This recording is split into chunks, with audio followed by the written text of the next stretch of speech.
Hey guys, nothing much happened this month in terms of movies I saw, so let's just get right into the ranking. You know, they color-coded the danger signs in case people were illiterate. But I guess that doesn't take into account just plain stupid, does it? Is anyone really surprised this is last place? No, didn't think so. Where do I begin with this dumpster fire? Well, let's start with the obvious. It modernizes the original movie. In my April ranking, I mentioned that my only issue with the original Animal Farm movie was that it made the pigs act like humans a little too literally for my taste. I just feel they could have used a better metaphor at the end for the pigs becoming exactly like the humans that abused them.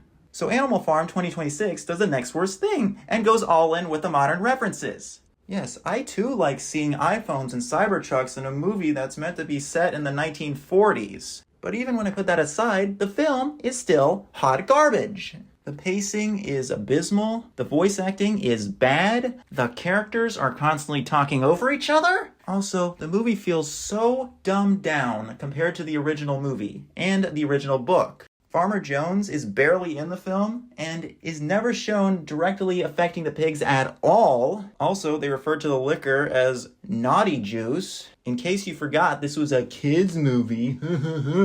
Also, I remember Angel Studios hyping up this movie as being meant for older kids, yet the finished product makes the average Illumination movie seem dark and worldly by comparison. Also, speaking of Angel Studios, their response to this movie's criticism was the most out-of-touch response I have ever heard. They try to sound, holier than thou when delivering how this doesn't have to be the same as the original message of the film. Before the film even came out, Angel Studios made a skit of two of their actors dressed in royal attire reading viewer critiques as if they were being mistreated for having to hear said critiques. And then, instead of fixing their movie, they decide to end their movie by including two of those stupid barcodes asking if you agreed with these changes they made to the original movie or not. And when you scan the one that says you don't, they call you stupid. Don't scan those barcodes, people! Also, when you consider the movies they made in the past, like The Sound of Freedom, this response is all the more insulting. Lastly, and most obviously, this movie completely misses the point of the original story in favor of having a completely stupid beat the evil capitalist ending like in the 2012 Lorax. Now, granted, the anti-capitalist lesson could have worked in this film since there are evil higher-ups on both sides if the heroes actually learned the dangers of only listening to someone without coming to their own conclusions. And I know a few of you are going to bring this up. Yes, the original movie also had a more hopeful ending than the book, but at least it got the point across. As for the pluses, I really have to strain my brain to think of anything because this film gives the Lilo and Stitch remake a run for its money. I guess the fight between Lucky and Napoleon aboard the silo was a neat idea. The animation is okay, I guess. The movie at least feels like it was made by humans. Stupid humans, but not AI. That's it. I'm out of ideas. We're closed. Who is this madman? Iron Hand. I made it! I made it! What are you talking about? Well, don't you see, in the movies, whenever the informer says his name is, a shot rings out and he's killed. I fooled him. I didn't give him a chance. I said his name first and I'm alive. Oh, well, that's very clever. Except for one thing, I didn't get the name. Oh, you didn't? Well, his name is... Can you guess what movie I watched this movie in preparation for?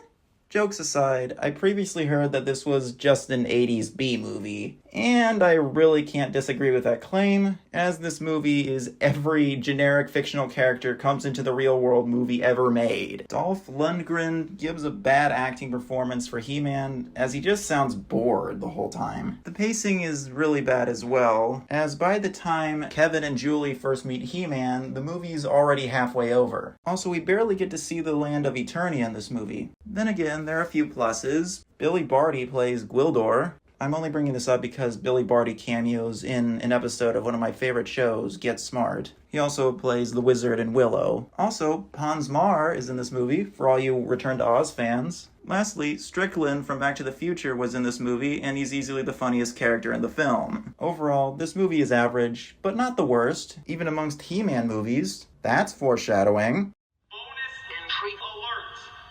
Way. Yes, way. You remember. You was there too. What? I randomly found these on Disney Plus a month ago and decided to watch them. Here's the short ranking of the 5 episodes. Number 5, Field Trip. It's a completely generic story where Marlin and Dory act as they have learned nothing since the events of the first Finding Nemo film. Also, aside from Mr. A, none of the original voice actors come back, not even Dory's.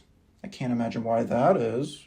Number 4, Trust Your Old Pal Mater. Once again, it's another generic story, this time about Lightning learning to trust Mater's judgment after he crashed and is now forced to drive with monster truck wheels. And then the episode ends with all of Lightning's opponents tripping at the finish line. But on the plus side, the characters are voiced by their original actors, so it gets a leg up. Number 3, Family Bands Together.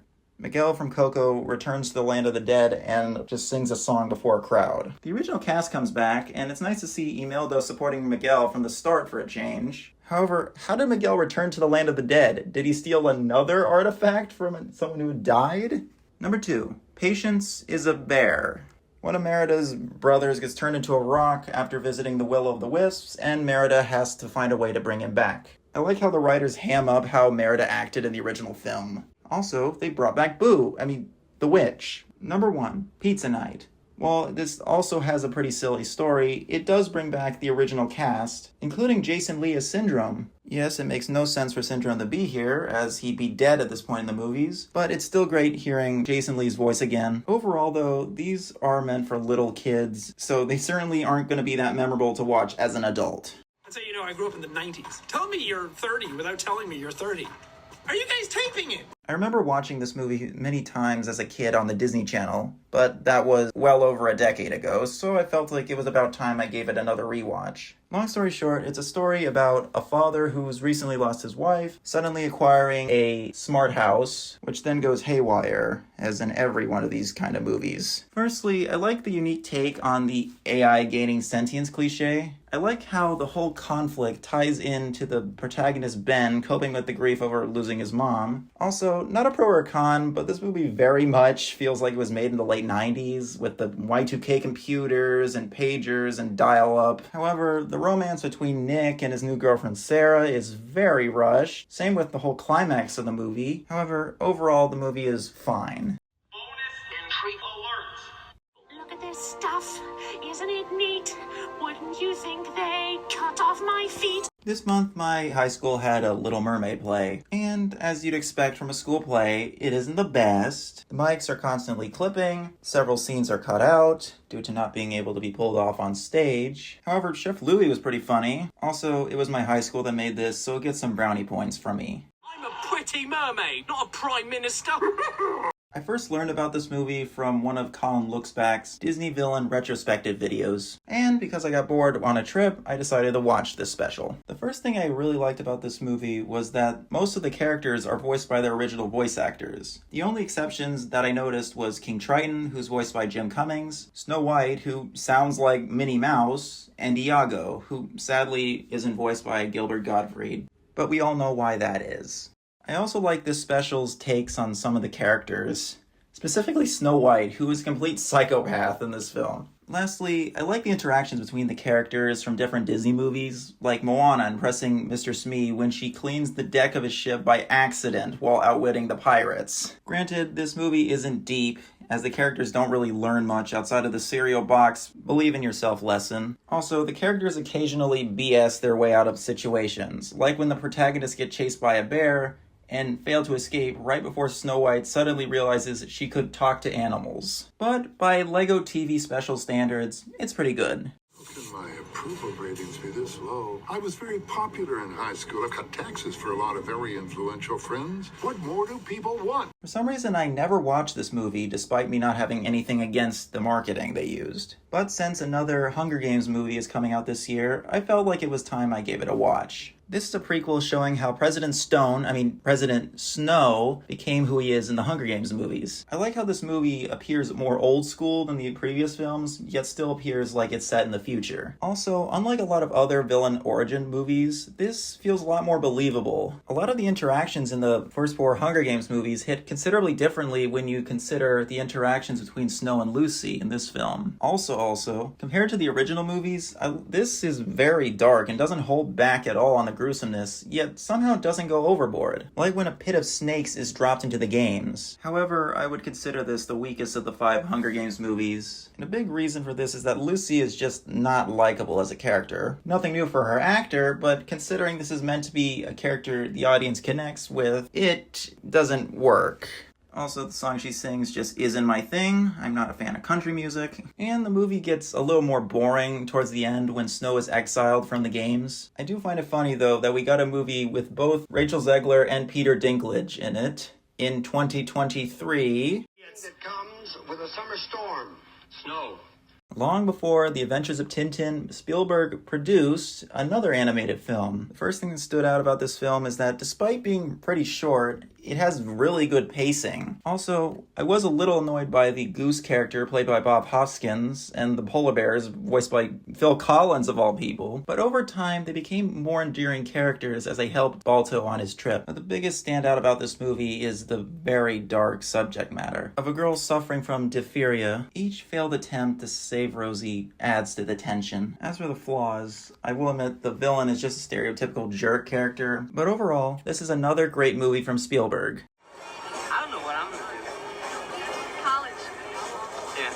But to do what? Several years ago, my dad and I were at Universal Studios, and just like every time we visit a theme park, we were unable to get on any of the rides without waiting the whole day. So we decided to go sightseeing instead. This led us to a diner, which Dad told me was from a movie I had never seen before, called American Graffiti. And since it's the only George Lucas directed movie I had never seen before, I decided to finally give the film a watch. And it's great! As I was expecting, this movie is very funny with the shenanigans the protagonists get into over the course of a single night. As a matter of fact, this movie sort of reminds me of Ferris Bueller's Day Off, just set at night. Also, now that I've graduated high school, the character's worries over how things felt different now that they were out of high school is fairly relatable to me personally. Outside of the comedy, however, there isn't much to write about, which keeps it from being a favorite of mine.